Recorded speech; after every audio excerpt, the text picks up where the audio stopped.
Hi everybody, Bob Olson here with Afterlife TV. This is where we search for evidence of life after death. You can find us at afterlifetv.com. I'm so excited about today's guest. His name is Robert Schwartz. He wrote a book called Your Soul's Plan, and I got to read the subtitle to it actually because it explains exactly everything that book is about. Discovering the real meaning of the life you planned before you were born.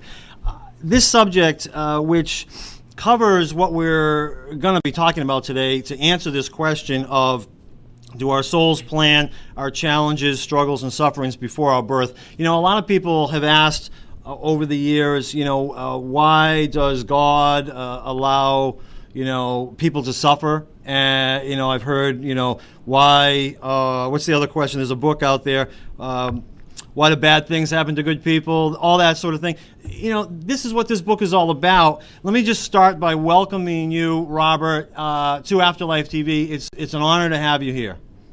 Thank you, Bob. It's a pleasure to be here.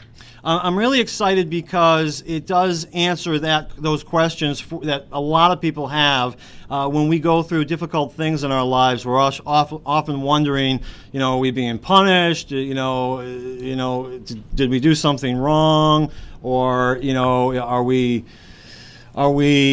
not, is nobody recognizing, is the universe not recognizing that we're going through these difficult things, and why is it happening? We have so many questions. Your book and your research answers that for us in such an articulate way. I've been researching this field since 1999. This is not the first time I thought about this. I've even written about this subject. But when I read your book, I was absolutely amazed to the point where I thought, this guy, not only does he get it, like he gets it better than I get it. Like you can answer this question better than I have ever even tried to. But the way you write is you have this ability to take this very complicated subject and make it simple to understand. So I appreciate that from you, really. Thank you. That's a great compliment. Thank you. Well, why don't we jump right into it, because that's what I like to do here on Afterlife TV. We'll jump right into the question, and then we'll talk a little bit more about we'll talk a little bit more about the book and some other things that you're going to be doing towards the end. How would you answer that question? Do our souls plan our challenges, struggles, and sufferings before birth? And if your answer is yes, maybe you could explain why. Sure. Bob, let me just begin by telling your viewers that I have a website at yoursoulsplan.com, and they can download a large portion of the book for free at yoursoulsplan.com. That's nice. That's great. But to answer your question, I certainly believe that we, or rather our souls, plan our biggest challenges for us prior to birth. And what I've seen in my research, and I'll just rattle these off quickly and then we can talk about them as you like. The main reasons our souls plan big challenges for us are: 1, to balance karma; 2, healing; 3, in service to others; 4, in order to experience contrast; and now a 5th one that's just come up in the research for my new book, which comes out in a few months, and that is to heal false beliefs. Those are the big 5 reasons. Wow. I'm writing those down because they're so important, and so let's get back to those a little later. In the interview, let's start, because I know we're going to talk a lot about these two concepts. Maybe you can maybe define them a little bit for us and explain their roles. I'm talking about the concepts of spirit guides and soul groups. What do you have to say about those two things? Well, the soul group, Bob, as I understand it, is a collection of souls who are at more or less the same evolutionary stage. So you and the other members of your soul group will reincarnate repeatedly together, playing every conceivable role in service to each other so that you can learn and grow. So you and the members of your soul group will be, for example, father and daughter, mother and son, husband and wife, brother and sister, best of friends, mortal enemies, and even murderer and the one who is murdered. At the soul level, there's no judgment about any of these roles. They're all played out in service to each other for learning, for growth. A spirit guide is a highly evolved non-physical being who helps the soul and who helps us plan the life prior to birth. So what will happen at the soul level, basically, the soul will create the life plan. Then the soul will take a portion of its energy. That energy becomes you, the personality that's going to incarnate. You are informed of what the life plan will be. You are shown scenes from your upcoming life. And then you have an opportunity to agree to the plan, or you also have an opportunity to say, no, I don't agree to the plan. Or you can express fears, worries, doubts, or concerns. Most personalities will agree to the plan as it's conceived of by the soul. Occasionally a personality says no, and then the plan is actually revised. Sometimes the personality expresses fear or worry or doubt. If that happens, then your spirit guides step in. You sense the greater wisdom of your guides in your soul. You sense the great love of your guides in your soul. And so when they reassure you that the plan is in your best interest, almost always, if you have doubts, they're assuaged at that point. Mm-hmm. You still can say no, but almost always you would then agree to the life plan. Okay, interesting. So this is really intricate in a way. You make it sound nice and simple. I mean, really, again, you make it understanding, and I appreciate that. The intricacy of it is, though, the way you're describing. It would seem to me that there's so much involved. So because of our soul groups, because there's other people involved, right? Our spirit guides are creating these things, these plans for us during our lifetime. But because we're interacting with other people and we have all these other agreements with everyone, they must, what are they? Are they spirit guides communicating with other people's spirit guides in order to make all this work for all of us? I think that's happening. I think also our souls are communicating with the other souls. Mm-hmm. I think as the personality comes into formation, the personalities have a means to communicate with each other. But when you talk about the intricacies, the complexities of the life plan, the way that's addressed is, as I understand it, and I'll use an analogy. This comes from one of the mediums with whom I collaborate. Her name is Stacy Wells. Stacy has the ability to both see and hear the pre-birth planning sessions that occur prior to incarnation. And when we do the research for my books, we go into people's pre-birth planning sessions and we listen to the conversations in which these great challenges are planned. When Stacy does that, she sees something in her mind's eye that she refers to as an incredibly elaborate flowchart. It looks like a flowchart. Now, what is a flowchart? It's a series of decision points, and at each point, if you choose A, then X happens. If you choose B, then Y happens. She describes the flowchart as being so vast, so intricate, that it's almost beyond human comprehension. The flowchart represents the soul taking into account all the free will choices that we, the personalities, might make once we're on the earth plane. So it's not the case that your soul creates a plan and then everything is set in stone and is predestined. That's actually not at all what happens. The plan is this flowchart in which your free will decisions are anticipated by your soul. So it occurs within certain parameters that are set up by your soul prior to birth. But then once you get here, you have a lot of free will, and that's what makes the experience of incarnation truly meaningful. Interesting. So, a lot of people, when they talk about life and they talk about spirituality and they talk about the challenges that are happening in our life, you'll hear that word, test a lot. We're being tested, or we're here to learn lessons or whatever.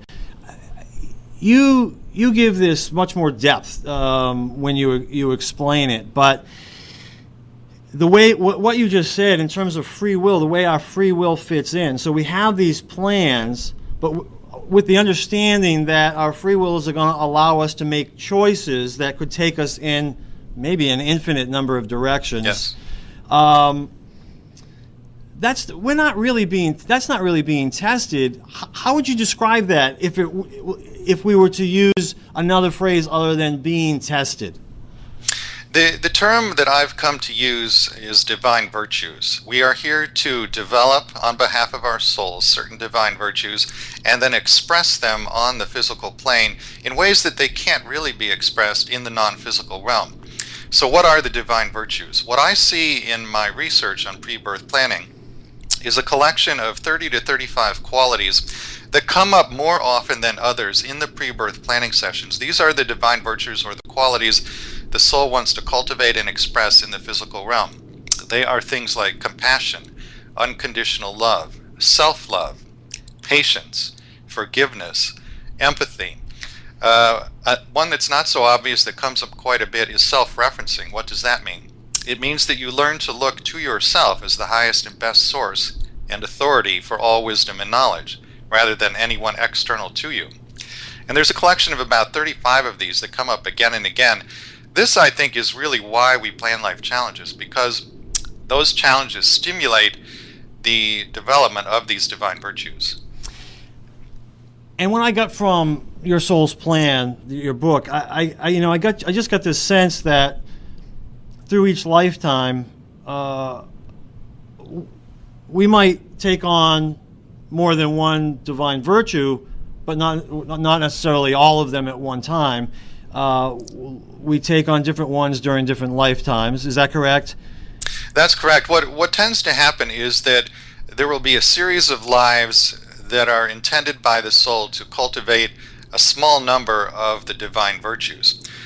Most people, from what I see, are working on between 2 and 5 for the most part. Okay. I have a spiritual counseling practice in which the most commonly asked question is, what did I plan before I was born?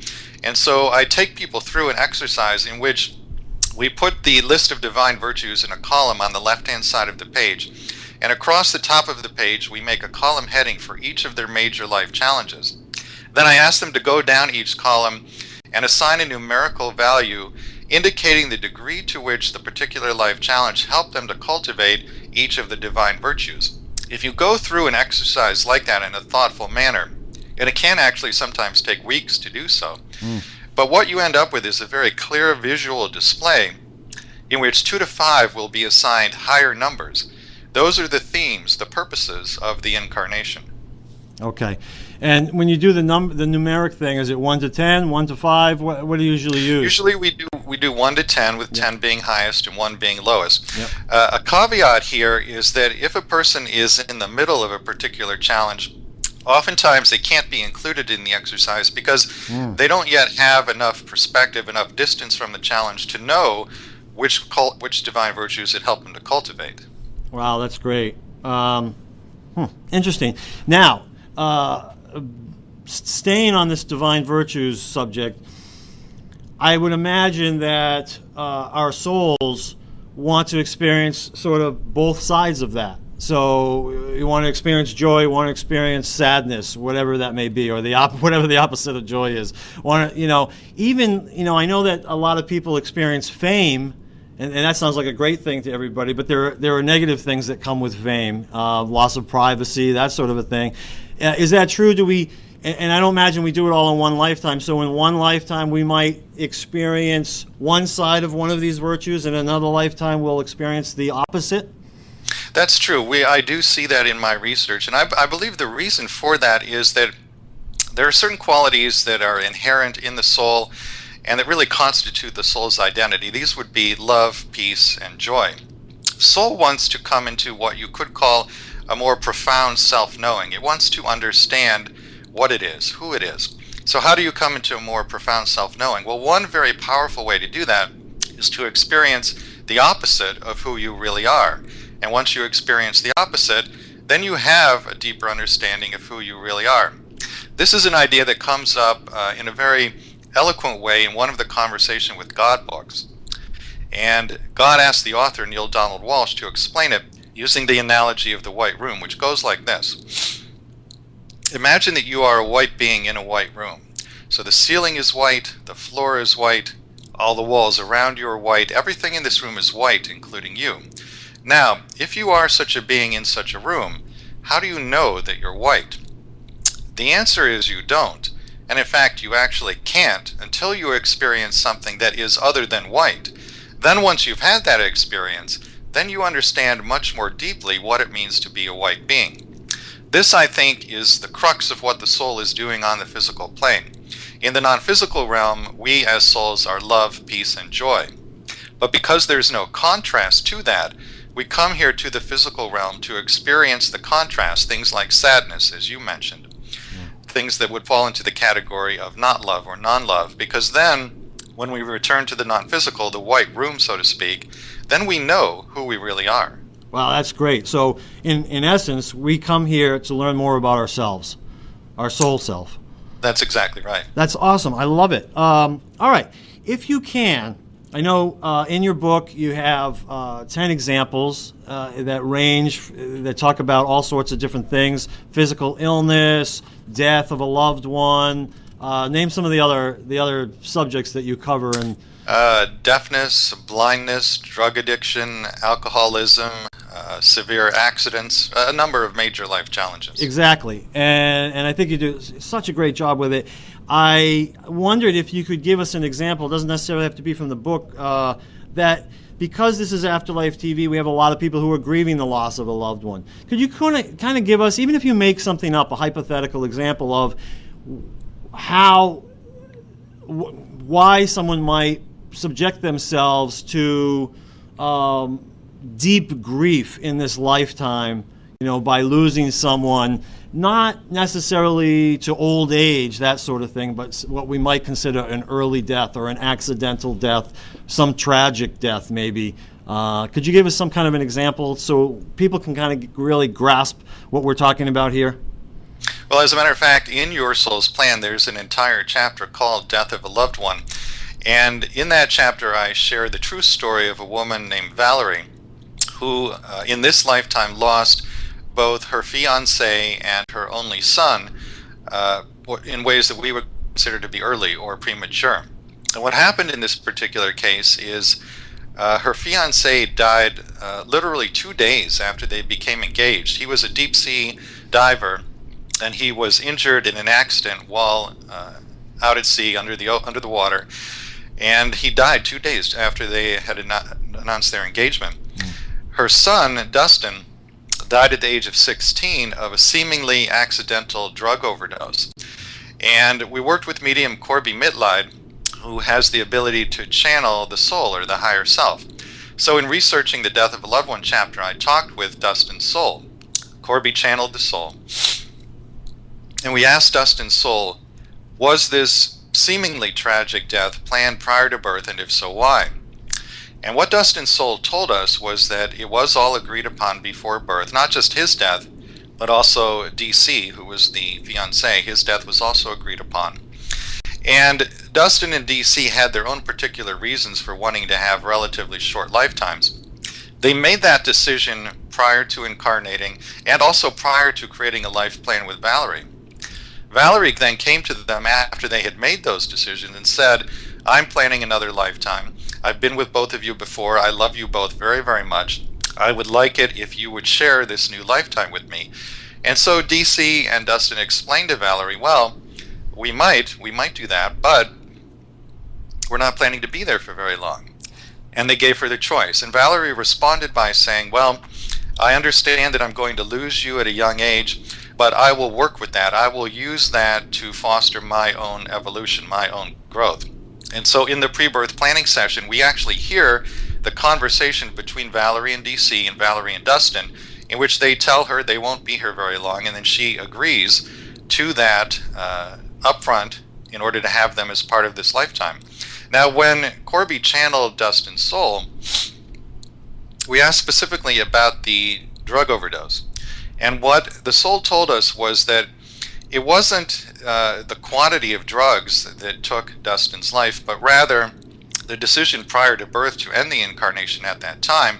And the drugs themselves were simply an exit point. Prior to birth, Bob, we each planned several different exit points when we can leave the physical realm and go back to the non-physical. You would take an exit point under one of two circumstances. Either you did everything you came here to do, or the soul concluded that you couldn't do what you came here to do. And in either case, it's appropriate then to go back to the non-physical realm.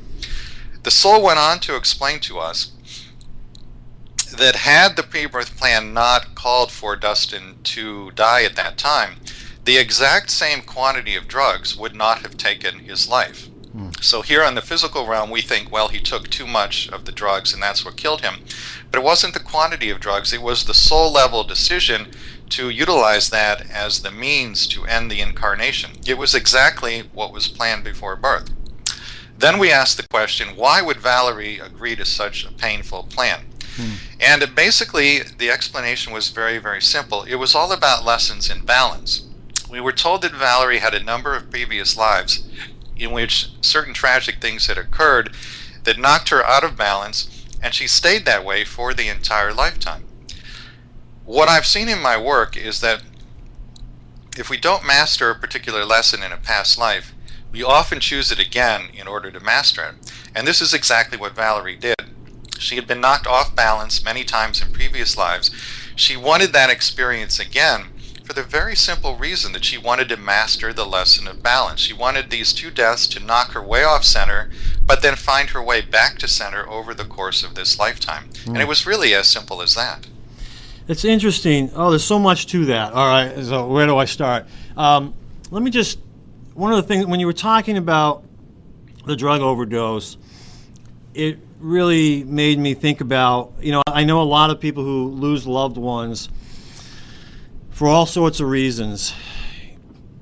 One of the questions that they play with in their mind was, well, it was their time to go. This was. Some people wonder if this particular event was planned to take them out of here. This is how they were going to leave. From what you're saying, it sounds more like, and so tell me if I'm correct or not, sounds more like we have a sense of when we want to go, perhaps after we've accomplished something or realize we're not going to be able to accomplish it. We have a sense of when we want to go. But then you can tell me, is it our spirit guides or our souls or maybe the combination of the two who are then looking for these opportunities? He's getting on a plane, or he might get on a plane that's going to crash, and so there's an opportunity for him to go. Because, even with the plane example, we've seen airplanes crash, and some people actually live from that when everybody else dies. How does that happen, right? Or why does one go and not the other? Is it true that you could kind of look at these as these are opportunities to exit and go back home? Would that be a great word for it or not? I think that is a great word for it, Bob. And I can probably answer your question best by sharing with you another story that's in my book, Your Soul's Plan. In the chapter on planning accidents, I share the story of a young man in New York. His name is Jason Thurston.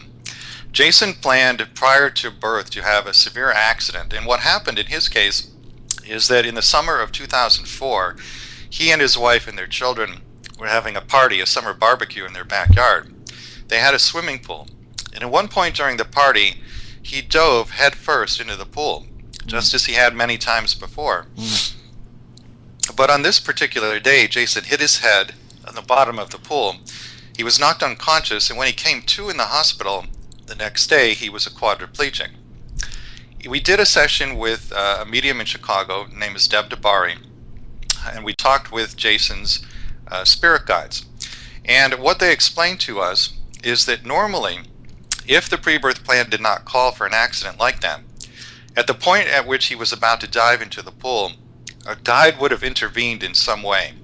The guide could have put the thought into his mind, don't dive in, or the guide could actually have physically intervened in some way, although that would be more unusual. But what happened in this case is that because the accident was part of his pre-birth plan, the guides basically stepped back. They let him dive into the pool and they allowed the accident to occur. This is basically the same thing that happens in regard to death, and the example you gave for getting on an airplane that crashes. If that is part of the pre-birth plan, if it's one of the pre-chosen exit points, the guides will step back and not cause the person to miss the flight. If it's not part of the pre-birth plan, the guides may very well intervene, again, either physically intervening or whispering to the person such that they have a thought, don't get on the plane. And that's how those kinds of things happen.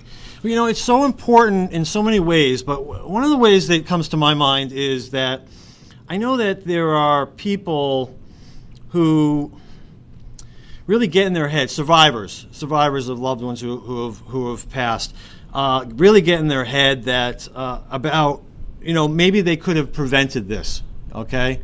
And they start suffering because of the fact that they feel like, oh my goodness, I could have prevented that, or if I had answered his phone call, maybe he wouldn't have gone there, or if I had actually given him a ride when he asked for one, I was too busy, I didn't give him all these sort of things that happen. But what I'm getting from you is really, okay, yeah, maybe you could have prevented it that time, but there would have been another opportunity. He would have gone anyways, probably soon after that. Is that sort of the case here? That is basically the case. The fact of the matter is that the incarnation, the lifetime, will end when the soul desires for it to end. Yeah. So we can attempt to control and manage things at the level of the personality here on the earth plane, but basically we're not in charge. And that's by our own agreement prior to birth. We know that coming into the physical plane. So if the soul has concluded that it's accomplished everything it wants to in the lifetime, or can't, in one way or another, the lifetime will come to an end. Right, and it's very possible, if I use that example of, he called for a ride and I wasn't able to give him a ride because I was too busy, it may have been that the spirit guides, your spirit guides, were setting things up so that you weren't unable to give him a ride, or even influenced to say, no, I can't give you a ride, that sort of a thing. They're influencing not just that one person, but everybody else who's involved, correct? That kind of thing does happen, and also the converse happens. There's one story I read about in which I believe it was a husband and wife were at home. The wife was upstairs in the bedroom reading a book in bed, and the husband was in the garage attempting to commit suicide. And fortunately, in this case, the wife was clairaudient, so her guide said to her, he's in the garage, he's attempting to commit suicide, and she immediately ran downstairs, intervened, and prevented the suicide. So those kinds of interventions occur as well. Yeah, very interesting. The one with the pool, when I was a private investigator, I did a lot of personal injury cases, and I had a lot of pool cases where people dove in and became paralyzed. After doing dozens of those, one time we were out with some friends. We were at a wedding party, and at night in the hotel, we all went down to the pool and we were swimming. And there's a lot of chaos, a lot of things going on. Well, my wife jumped in, dove into the pool, and there was this one place where all of a sudden, the pool was shallow and then went really deep, and she happened to hit that corner with her head and broke one of her teeth. But she was okay. That was the extent of it. And I always thought, wow, I mean, after having had all these cases and then seeing that, what prevented her from having that same, tragic result that I had seen with so many other people? And it could very well be that, she was influenced to just maybe not jump quite as hard, or you turn her head just a certain way. Who knows? But I always think, thank goodness that didn't happen to her as well. But it's just amazing to see how it could really be that close. You never know. Yeah, you never know. I'm familiar with another true story in which it's the mother of someone in my life, and this woman was driving down a multiple lane highway. The lane ahead of her was completely clear, and she suddenly heard a voice in her head that said, change lanes. She'd never had a psychic experience before. She didn't know what was happening, but she listened and she got into another lane. A couple of seconds later, a car from another lane flipped into the lane that she had been in, and she probably would have been killed if she hadn't changed lanes when she did. That's amazing. And I'm not psychic either. And that same thing happened to me once. I heard a voice in my head slow down. I was turning around this ramp. It was very icy and typical winter in New England. I don't know why I listened to it at this time. I was young. I was in my 20s. I slowed down, and sure enough, the car in front of me just spun out and went all over the place and caused all kinds of havoc. And I was lucky enough to have heard that and listened, and escaped that destiny as well. All right, now let's. I want to ask if our soul plans every challenge that's in our life, or is it just the major ones? I think almost all of the major ones are planned, and many of the minor ones as well. But it's not the case that everything that happens that's challenging was planned before birth. And that's true also for events that we would consider non-challenging or even joyful. It's not the case that everything is planned prior to birth. You always have free will in each and every moment. And you can use your free will to deviate from your pre-birth plan whenever you like and as much or as little as you like. Now, normally, if you choose to deviate from the pre-birth plan, it will actually create more suffering in one way or another. And that's the universe's way of trying to get you back on track, to let you know you're off the plan. But even if you're on the path, most of the big challenges will have been planned prior to birth. It comes down basically, though, to law of attraction. You know, the frequency that you vibrate at attracts things to you that are of the same frequency. So if you make low vibrational, unloving choices, whether you're on your path or not that was planned before birth, when you lower your vibration, it permits challenging sorts of things to come into your experience. So for people who would like to minimize the amount of challenge in your life, and you can't do that completely because some of it is planned, but if you would like to do that, the thing to do is vibrate at a high frequency. Go through your days as much as possible in a vibration of love, joy, appreciation, and gratitude. And that will draw to you things of the same frequency. Well, you just answered a couple of questions of mine right there. I'm glad you brought in the law of attraction idea, because that too is, a lot of people talk about that, and I know some people who talk about the law of attraction get themselves into a little bit of hot water when they start telling people that they attracted an illness or something into their lives. And the reality is, yes, maybe that is true, but it's also quite probable that this was something, if it's a major illness, that they had pre-planned before birth, correct? That's correct. I mean, we can all probably think of people we know who are very loving, joyful, happy people. So if it were purely the law of attraction like that, those people would never have any kind of major illness or major challenge. Yeah. So if they develop a major illness, most likely it's part of a pre-birth plan. And you talked about the more joyous experiences. So do we plan anything like that, or is that just sort of a natural state around all these challenges, or a choice of ours to be joyful in the face of challenge? How does that work? I think everything that you just said is true, but I can answer your question best by giving you a story from my next book. I have a new book about pre-birth planning coming out in a couple of months. It's called Your Soul's Gift, The Healing Power of the Life You Planned Before You Were Born. And in Your Soul's Gift, I look at the pre-birth planning of a number of different life experiences that are not covered in your soul's plan. Most of these fall into the challenge category, and most of them are big challenges. So it's things like poverty, caregiving, adoption, abusive relationships, incest, rape are covered as well. There's a chapter on suicide.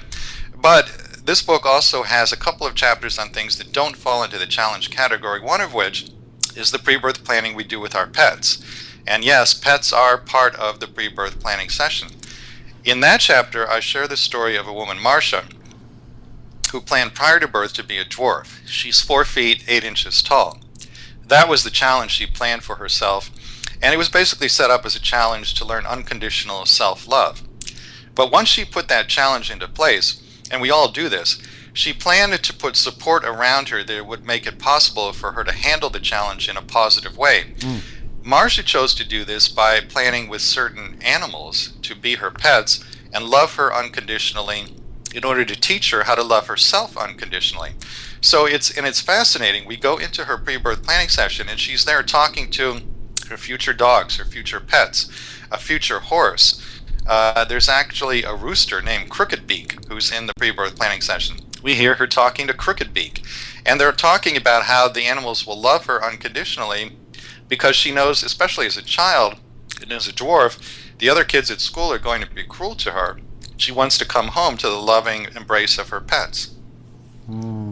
There's, again, so much there. Thank you for sharing that with us. Knowing this book hasn't come out, I really appreciate that. A lot of people, live with a sense of being a victim, and we know that. We know those people, and we have compassion for those people that they feel that way.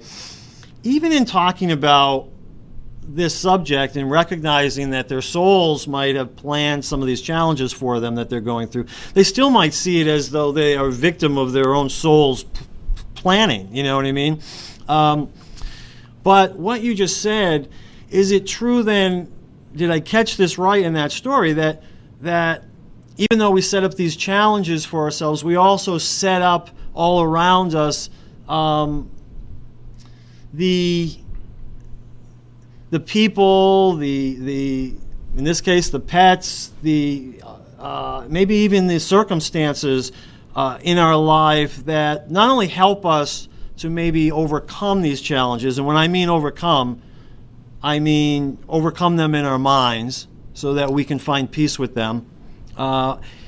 Is it possible, is that the case, that we set these things up so that we're not actually victims, where we've set ourselves up with challenges, but we've also set ourselves up with a way to overcome these challenges, both personally and spiritually, if not physically?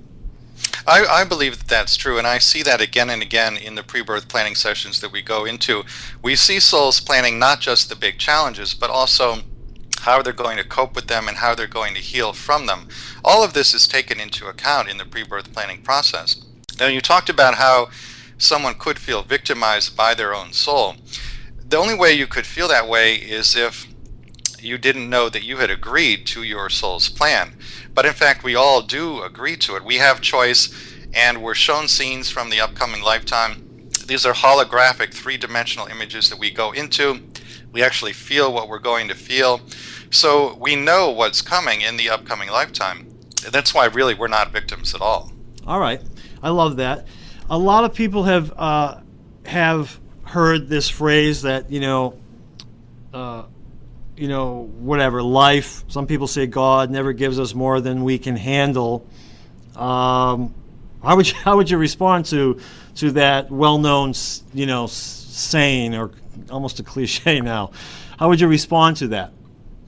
I think for the most part that is true. The one thing I would say is that I do see from time to time an example of someone who, you might say, bit off more than they can chew. Mm-hmm. There are some souls who, for whatever reason, are in a hurry to get back to the earth plane in terms of linear time. And sometimes they are not as contemplative in the pre-birth planning process as might be advised. There are actually instances in which a guide will say to a soul or the incarnating personality, "You're taking on a little bit too much. We don't advise that you do this." Then the person says, "No, I can handle it. I want to do it anyway." Yep. And they ignore the spirit guide's advice. That generally is not a good idea, but it does happen on occasion. Okay. Why would someone do that? Why would someone take on more? Aside from, obviously thinking they can handle it and it being more difficult for them than they expected, but what would be the benefits to taking on so much? Well, it's not so much that there's a logical benefit to taking on so much, but more the case that there's an emotional reason for making such a decision. For example, let's say hypothetically that in a past life you were the father of another soul who was your daughter, and the lifetime ended in such a way that you didn't provide adequate protection or support or financial resources or love or whatever it might be to your daughter. You might, in your life review, feel a sense of remorse or a sense of guilt around that. No one would judge you, but you might judge yourself. Yeah. So if you felt that way toward the soul who was your daughter, if you felt that you had let that soul down, mm-hmm. basically, mm-hmm. you might take on more than you could reasonably handle in the next lifetime in an effort to make it up to that soul, to assure that soul that you really do love them unconditionally. All right. So sort of along these lines, because you answered this so well in the book, I'll ask the question, so can we fail in how we deal with our challenges? It depends what you mean by the word fail. We, at the level of the personality as human beings, we use the word fail as a pejorative. It's a word that connotes something bad, something has gone wrong. By that definition, there is no failure because your soul never judges you in that way. If by fail you mean you don't accomplish everything you set out to accomplish, but there's no judgment around that, then by that definition, some lives are failures. It does often happen that we don't do everything that we came to do, but that is not viewed at the soul level as a bad thing. There's no judgment from spirit guides or from your soul. Basically, the soul's attitude in that case is, let's try it again. And that's about all it amounts to. You know, a lot of people use the word spirit. I've heard you say spirit guide. I hear you talk about soul. You haven't really used the word spirit.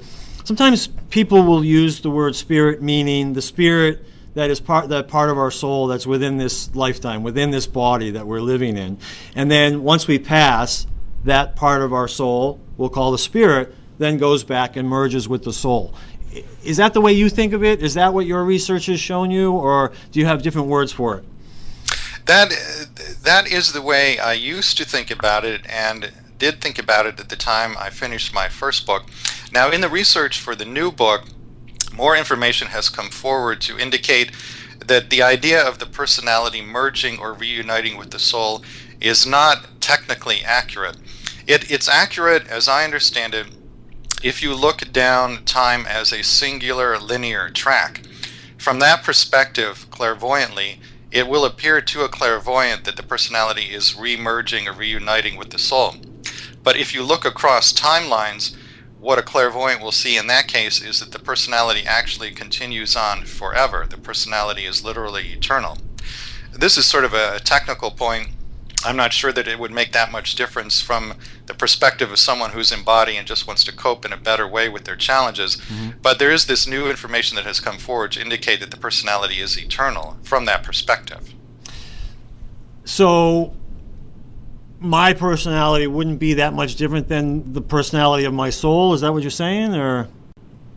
No, what I'm saying is that if the personality is, strictly speaking, eternal, yeah, and I believe that it is, yep, then the personality that you are in this lifetime is not the same entity that you will be in the next lifetime.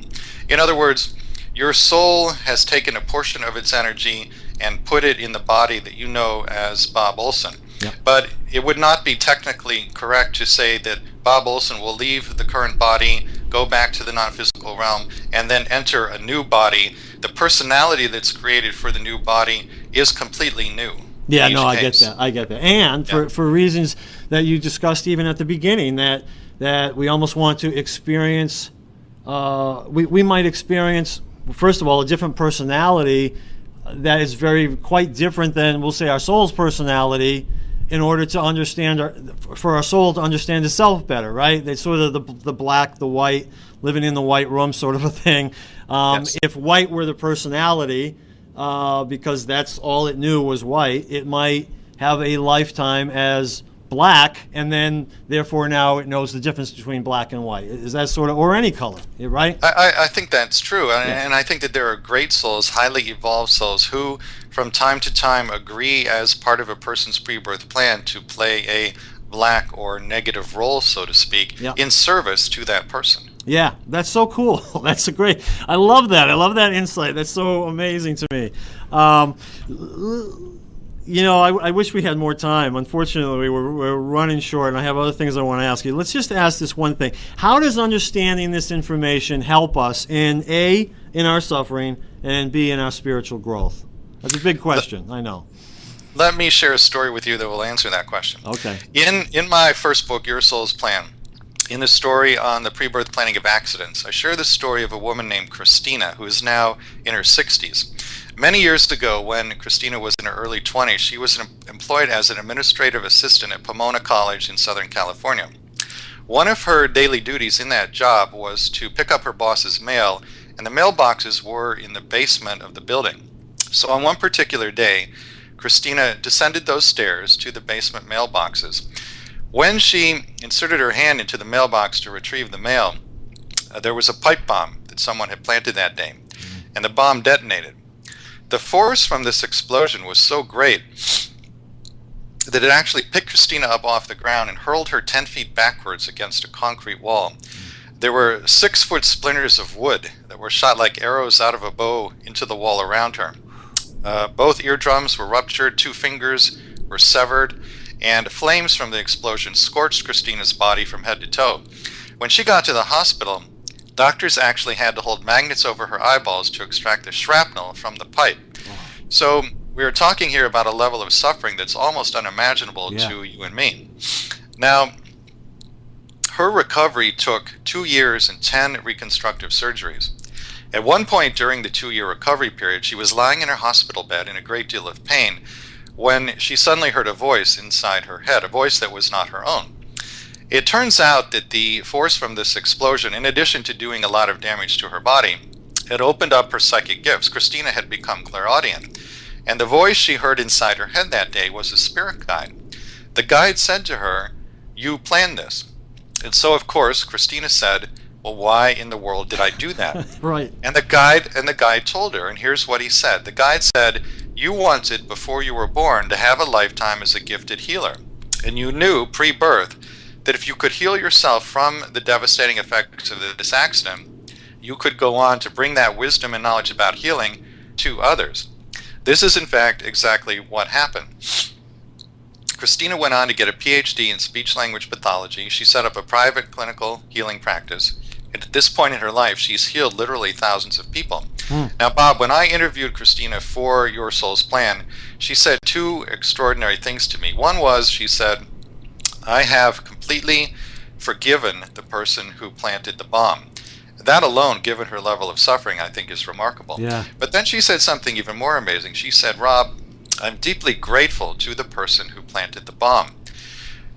That, I think, shows you what can happen through an awareness of pre-birth planning. Because she came into this knowledge that was given to her by her spirit guide, and then worked with it over a period of years, she was able to forgive the person who inflicted all that suffering on her.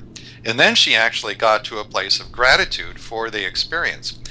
You can imagine that if she had never come into an understanding of her pre-birth plan, she probably would have been angry, bitter, resentful for the rest of her life.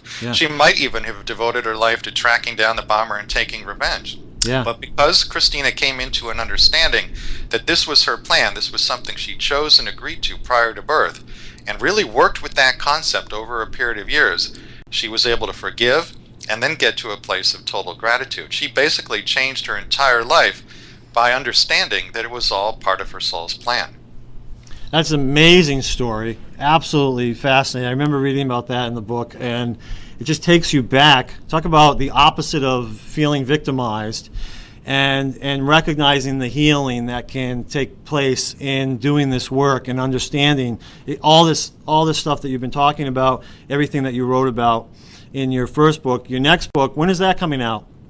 It should be out late March or early April. Again, the title is Your Soul's Gift: The Healing Power of the Life You Planned Before You Were Born. And we look at the pre-birth planning of subjects like suicide, incest, rape, adoption, poverty, abusive relationships, spiritual awakening, pets, a number of topics that were not discussed in the first book. Yeah, and can people find out about that at yoursoulsplan.com as well? Yes, and the best thing to do is to sign up for the email newsletter on the first page of the website. The newsletter will keep people informed about the new book. Perfect, perfect. I hope people will just finish watching this video and immediately order Your Soul's Plan right now. They can get it on your website. I know they can get it on Amazon.com. Can you show us what the cover of that looks like? I have an old version here, so that's beautiful. So they can recognize it when they get it. Also, you're going to be speaking live. Tell us about that.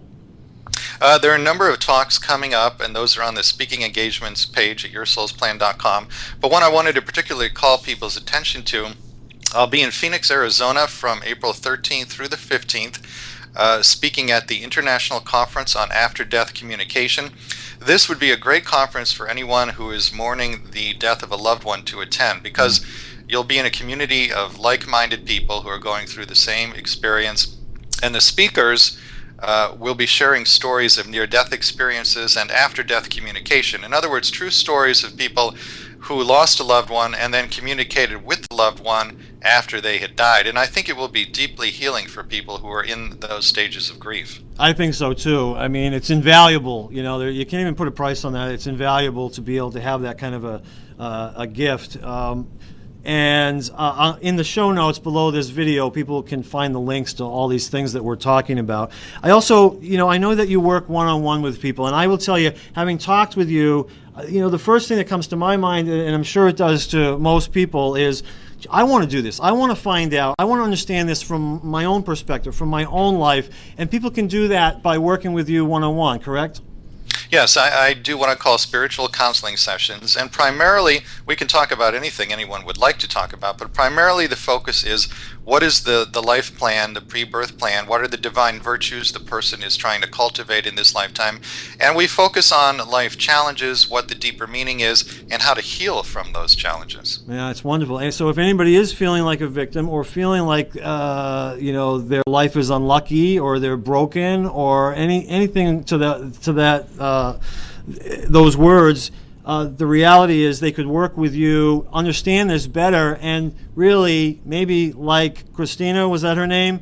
Yes. You know, recognize and be grateful for some of the things that they've gone through because of how it's changed them in so many ways. Is that sort of the result that you're kind of hoping for with those clients? That's what we're always aiming for. And I would say to your viewers, Bob, that you know, if Christina can do that, given the level of suffering she went through, everyone who's watching this interview can do it. Whatever your challenges may have been, you can heal from them, you can get to that place of forgiveness, and even that place of gratitude. If Christina can do it, everyone can do it. Yeah, that's nice. Yeah, that's great. I love that, absolutely. Can you just finish off? I'm letting this go a little long because I wanted to ask you if you could just finish off with one last message about oneness. You talk in your book about oneness, how healing ourselves heals the world, and if you could just touch upon that even, I'd be grateful. Well, you know, Bob, we are at the soul level ultimately one. There's really only one being in the universe. It's you, it's me, it's each one of us. We're all individualized expressions of the one. And because we are one, because we are energetically connected in ways that the physical eye can't perceive, one person's healing is everyone's healing. When any one individual heals even one issue within their consciousness, that healing ripples out. It's like the proverbial stone that's tossed into a pond, and then the waves ripple out in concentric circles to all the shores. That really is how healing works. When you heal any issue in your consciousness, you bring healing to every other person on the face of the earth. This is going to be one of those videos that people are going to want to watch over and over again, just like your book. I know so many people who have come to me and told me about it, even though I already knew it. They were so excited about it. But one of the comments that I hear is that they keep reading it over and over again. There's something about the way you describe this. Thank you so much, Robert. It's been a real pleasure to me, and I know it's going to be a great pleasure to our audience as well. Thank you so much. You're very welcome, Bob. Thank you. All right, bye now.